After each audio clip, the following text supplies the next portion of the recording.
Hello dear students, कैसे हो आप सब। आप सभी का स्वागत है आपके अपने यूट्यूब चैनल पीके क्लासेज पर। तो आज हम करेंगे कक्षा 10वीं के एनसीईआरटी मैथ के चैप्टर नंबर 3 की एक्सरसाइज 3.3। ओके, तो इसका लेते हैं पहला क्वेश्चन।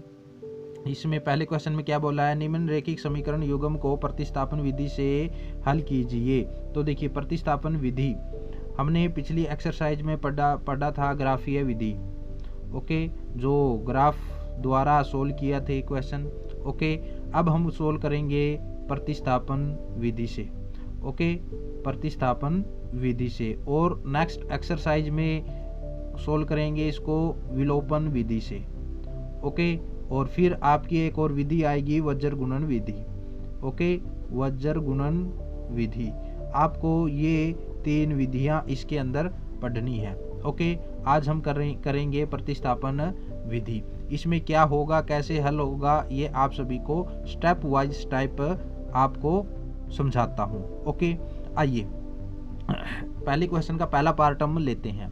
इसमें क्या बोला इन्होंने, x प्लस वाई बराबर 14, ये आपका पहला समीकरण दिया हुआ है, और x माइनस वाई बराबर 4, ये समीकरण नंबर 2 दिया हुआ है, और बोल दिया इसको प्रतिस्थापन विधि से सोल्व कीजिए, हल कीजिए।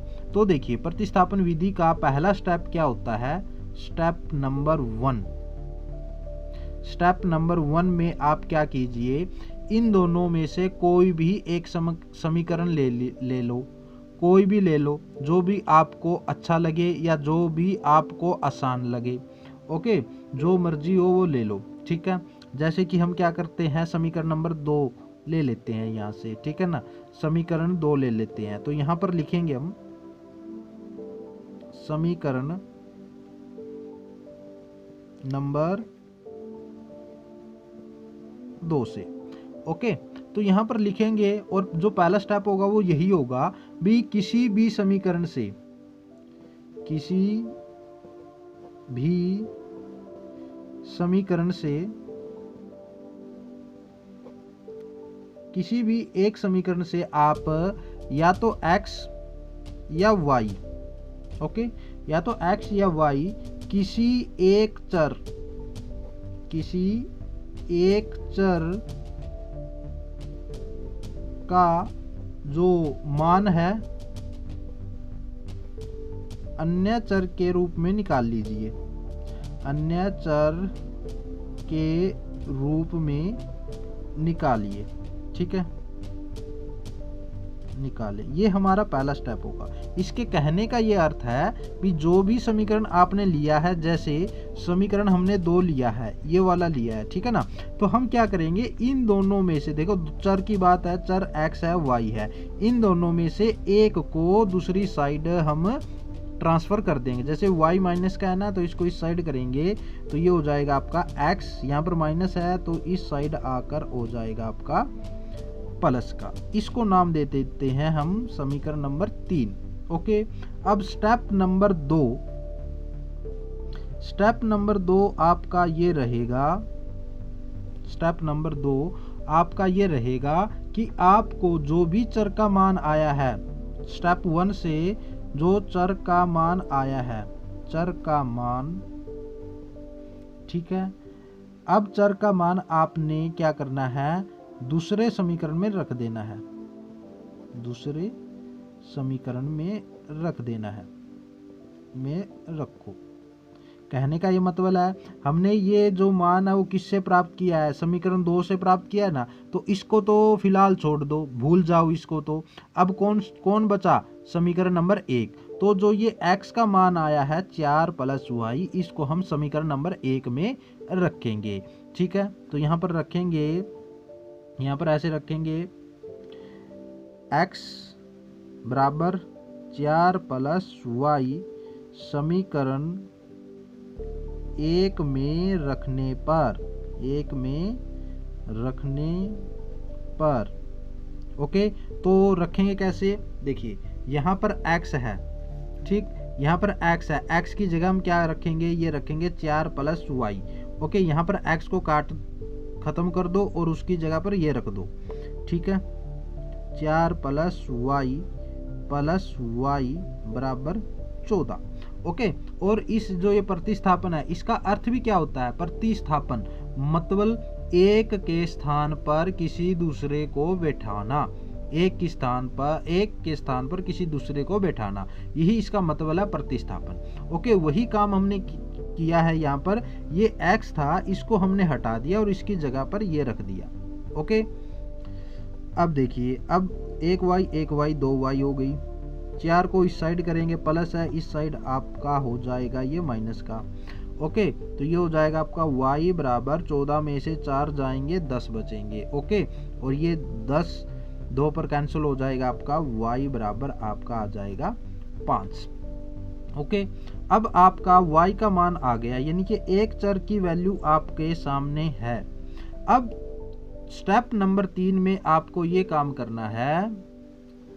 स्टेप नंबर 3, जो स्टेप नंबर 3 है उसमें आपको ये काम करना है भी, जो भी चर का मान आया है, जैसे यहाँ पर y का मान आया है ना, चर के मान को समीकरण नंबर 3 में रखो, समीकरण 3 में रखो। ठीक है, अब देखिए, अब ये y का मान है, आपकी मर्जी है, जरूरी नहीं है 3 में रखना है। अब आपकी ये मर्जी है, चाहे आप यहाँ पर रखो, चाहे आप यहाँ पर रखो, चाहे आप यहाँ पर रखो, किसी भी समीकरण में रखो, उत्तर आपका एक जैसा आना है। हम क्या करेंगे, अब समीकरण 3 में रख देते हैं। y का मान समीकरण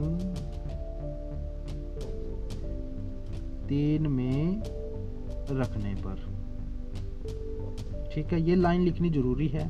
तो हमने क्या कहा है भी, y का मान रखना है, x तो ऐसा का ऐसा, 4 भी ऐसे का ऐसा, और y की जगह हम क्या रखेंगे 5। तो x का मान कितना मिलेगा 9। ओके, ये आपका आंसर हो जाएगा, x बराबर 9 और y बराबर आपका 5। ये आपका क्या हो जाएगा, आंसर हो जाएगा। ओके बच्चों, इस तरह से आपको ये पहला पार्ट सोल्व करना था। देखिए, मैं एक बार फिर से आपको बता देता हूँ। आपको 2 समीकरण देंगे, ठीक है। उन समीकरण को प्रतिस्थापन विधि से जब भी हल करने का बोला जाए तो आप क्या करना, स्टेप नंबर 1 ये करना भी, उन दोनों समीकरण में से जो भी आपको आसान लगे वो समीकरण ले लो और उसमें से एक चर की वैल्यू निकालो, और जो चर की वैल्यू आएगी उसको जो दूसरा समीकरण बच गया उसमें पुट कर दो, रख दो, तो वहां पर एक चर का मान आएगा। इस एक चर के मान को फिर आपके पास जो भी समीकरण दिखे, जो भी आसान दिखे, उसमें रख दो और आपका उत्तर आ जाएगा। ओके, तो इस तरह से आपको ये प्रतिस्थापन विधि सोल्व करनी है। आई होप आपको ये विधि है अच्छी समझ में आई होगी। अगर कोई डाउट है तो नेक्स्ट जो पार्ट करेंगे उसमें आपके जो डाउट है वो क्लियर हो जाएंगे। ओके, तो देखिए नेक्स्ट पार्ट, देखिए इसका नेक्स्ट पार्ट है आपके सामने पार्ट नंबर 2।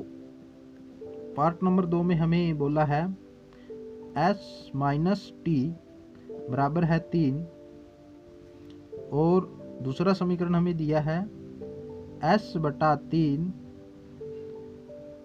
प्लस टी बटा 2 बराबर 6। ये 2 समीकरण हमें दिए हैं और इनको प्रतिस्थापन विधि से हल करने हैं। अब देखिए, ये आपका क्या हो गया, समीकरण नंबर 1, ये आपका हो गया समीकरण नंबर 2।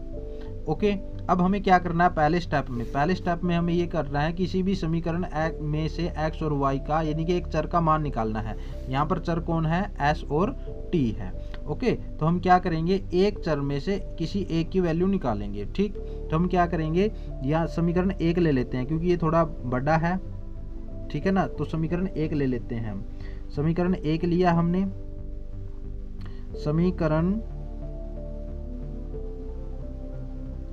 1 से, तो समीकरण 1 से हमारे पास हम क्या करेंगे, t को इस साइड कर देंगे, तो हमें मिलेगा s बराबर 3 प्लस t। ओके, और इसको नाम दे देते हैं हम समीकरण नंबर 3। ओके, अब हम क्या करेंगे, समीकरण 2, देखिए समीकरण 2 हमें दिया है s बटा 3 प्लस t बटा 2 बराबर 6। अब देखिए ये थोड़ा कॉम्प्लिकेटेड है, मतलब ये बटा में है, इसको सोल्व करना थोड़ा सा मुश्किल होगा, मुश्किल तो नहीं है लेकिन थोड़ा सा आपको दिक्कत हो सकती है।